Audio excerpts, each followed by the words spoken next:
Hey everybody. So last week we saw that beautiful Warmboard install going on, but let's talk about a little bit about how we got there, how we planned for it, how the system actually gets installed after those panels get put down. So we're going to take another trip out to the ranch remodel. We're going to check all that out. We got a lot of guys, good craftsmen, talented people out there working. Hint, hint, wait till you see the manifold that these plumbers put together, man. It's artwork on the wall. So let's go out there without delay. Let's check it out. So see you out at the site. Back at the drawings here, we're going to talk about those zones a little bit more specifically. We're going to talk about the tubing and the loops. You can see that the kitchen is basically zones 1.2, zones 1.3, which make up, along with zone 1.1, make up zone 1. So all three of these zones are on their own thermostat, but they're broken down into three smaller compartments due to tube length. We have the zone coming out of the floor. It fills in this loop. We put a nice little protector there to protect it so it doesn't slide in and out of that hole. But notice that comes out of the floor from the manifold. It goes down here. We do the turn, and then we do the series of zigzagging back and forth across the floor. It comes down, and then you can see here pretty much where it entered, it exits. It dives back down in the floor. So that zone 1.2 comes out, heats this floor, dives back down there. The zone gets recharged back at the manifold and then returns as heated water again. You know, when we're talking about the install, you know, you can pull this out, but I mean, guys, it's not rocket science. You know, my 150-pound frame, I can just walk on that, snap that right into place. Yeah, that's to see if you were paying attention. It doesn't get much easier for that. And so here's that zone 1.2 in the room. You can see over here, the tubing hasn't been quite laid for zone 1.3. Talking about zones, we have the pantry. The pantry is on its own zone. So if we go in here and check it out, right? If you come in here in the corner, you can see this is where our entry comes in from the manifold. And typically they race out to the exterior part of the room, which totally makes sense. If you think about this room, well, where's potentially the coldest part of the room? Well, it's out here by the window. It's out here at the perimeter of the room. It's not on the interior. So, common sense. If I bring warm water up, where do I want to deliver the hottest water in the room?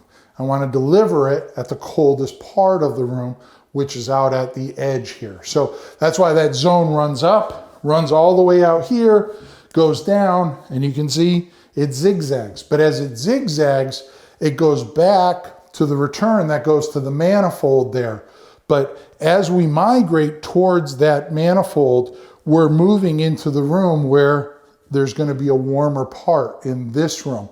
So obviously, because that is returning and this is supplying, there's a significant temperature difference between the water that's running through that tube and the water that's running through this tube returning. And again, it's all pre-planned. It's, you know, science-based, basic physics-based, that we put the warmest water in the coldest part of the room, and then as we come back to that return, that temperature drops, that system goes back to the manifold, gets recharged, comes back into the room, and keeps running that circulator through there. So there you have it. We have three zones, but they're all zone 1. So basically this whole wing of the house is on its own thermostat: kitchen, powder room, pantry, broom closet. But inside that zone 1, we have three zones. They're broken down. We talked about those entry points. We talked about the superb pre-planning there that we get from Warmboard. So again, I got to tell you, it's a pretty spectacular system here.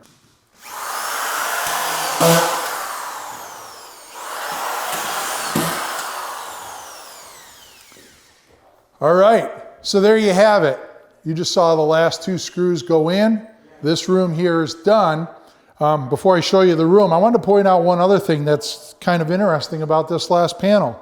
So you can see here, we have our spacer panels, but notice here, it goes to a little wider panel. Why is that? Well, if we come down here, we can understand there's a little jog in the wall and the panel shifts over. So we need to make up that 2-3 inches, and we make it up over here in that filler panel. Now, notice that, you know, these guys in their pre-planning, both Paul and Gary, they have this all marked up. Andy and John are going to come in here. They're going to modify this panel to get the loops. We have the entry and return holes there that are going to take it back to the manifold, and they're going to snap in this tubing. But hey, we're done with this room, and all I can say is check it out. All right, here you have a beautiful Warmboard installation. Thank you, Paul. Thank you, Gary, for sharing your morning with us and going through this by the numbers. But here we have many, many years for our clients to enjoy a nice, warm, radiant floor in their bedroom. All right, so we're back in the kitchen here. We call my good friend Niles. He's got Jay down in the basement here, and we're about to install some tubing. So the very first part of the tubing is to understand that each of these zones that we talked about when we talked about them on the drawings, they're one continuous loop. There's no joints in these zones. We have this roll here you can see that Niles is stripping from. That's a 1,200 foot roll of 1/2 inch tubing. We'll ask Niles here the specifics on that in a second. But the first thing we need to do is we need to send this down in through the supply hole. Jay's going to grab it downstairs. He's going to truck it over to the manifold, and he's going to secure it there. And the reason for that is that way there we know we have the start of the pipe at the manifold, and it's ready so that we can run this tubing, and then we'll run it back down on the return side there. Jay will grab that, take it back, and secure that, and then we'll have that one continuous loop. So Niles, go ahead, buddy. Don't let me stop you. So it's a PEX pipe, comes in a 1,200 foot roll. You said this is actually a smaller roll because you had a couple 2,000 foot rolls. Is that correct? So you got Jay here.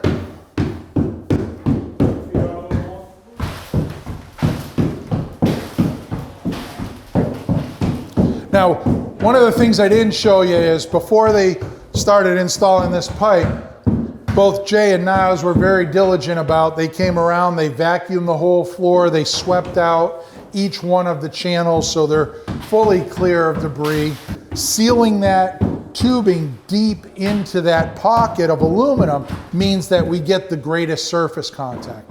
Remember, it's a radiant floor. We have a heated pipe that connects to the aluminum panel. That's where our efficiency, that's where our great response time comes from. Well, that great response time is solely due to that connection. We got to make sure that that heating pipe carrying the hot water is making that the best connection we can into that Warmboard panel and getting as much perimeter contact as we can. So we were just upstairs. We talked about dropping that tubing in zone 1. Well, we're down here, and guess what? Here's those 2 pipes, right?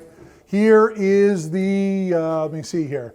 This is the supply run, and then this is the one that's coming back. You can see we have this large length, and all of this now is going to get plugged into the manifold, which is basically the engine to the system. So this is basically where we had 7 zones in the house, but those 7 zones have individual loops inside it. So total, we have 23 loops in the house of radiant heat. They're all home runs.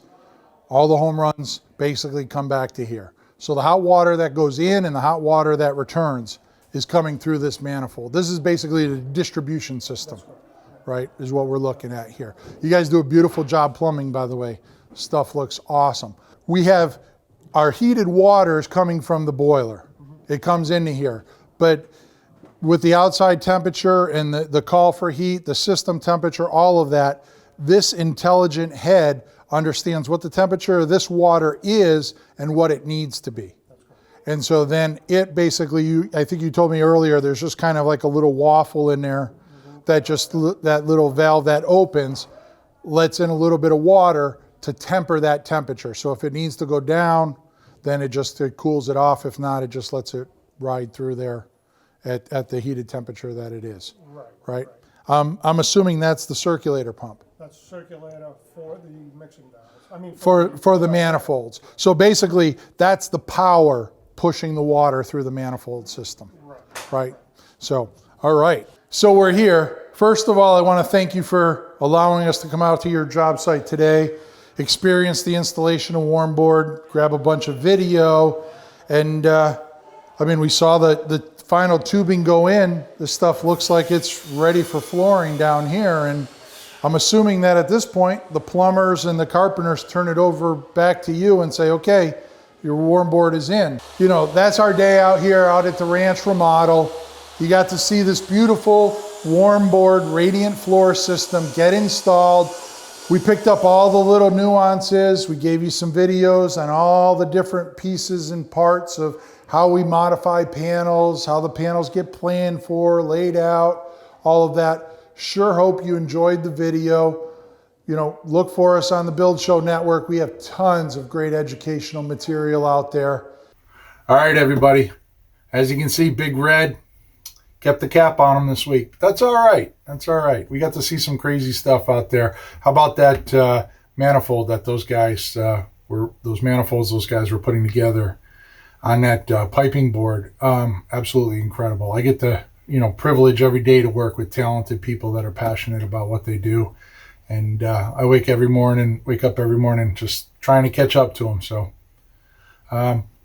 if you haven't checked out some of those previous videos, go check them out. Check out my buddies, Matt, Jake, Wade, Brent, all these guys doing some exceptional stuff out there.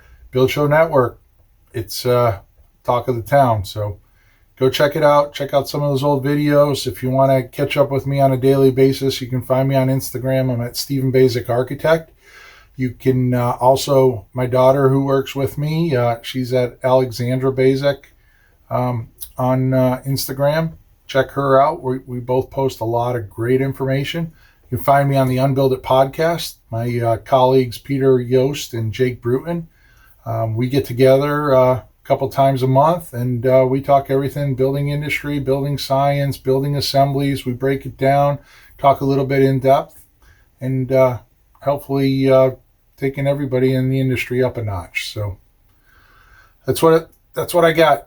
That's a wrap on the Build Show Network. Until next time, long live our buildings.